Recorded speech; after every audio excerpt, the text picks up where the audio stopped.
আজকের এই আলোচনা সভা প্রতিদিন হয় না, প্রতি মাসে হয় না, এটা বছরে একবার হয়ে থাকে। সুতরাং এই কথাগুলো এখানে যারা জ্ঞানী গুণী আছেন, গণ্যমান্য ব্যক্তিবর্গ, তারা এই কথাগুলি বলে থাকেন, তাদের মুখ থেকে আমরা সেটা শুনি, শোনার সৌভাগ্য হয়।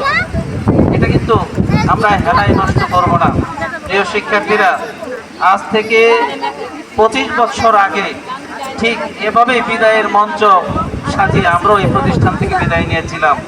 আজকে যারা বিদায় নিচ্ছ, তোমাদেরকে শুধু একটা কথাই বলতে চাই, নিজের লক্ষ্যকে স্থির রেখে নিজের যেই লক্ষ্য পানে পৌঁছবা তার প্রচেষ্টা, প্রাণান্তকর প্রচেষ্টা তোমাদেরকে চালাতে হবে।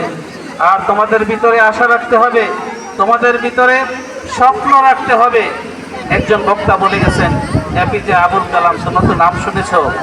উনি বলেছেন, স্বপ্ন সেটা বলে না যেটা মানুষ ঘুমিয়ে দেখে, বরং স্বপ্ন সেটাই হয় যেটা মানুষকে ঘুমাতে দেয় না।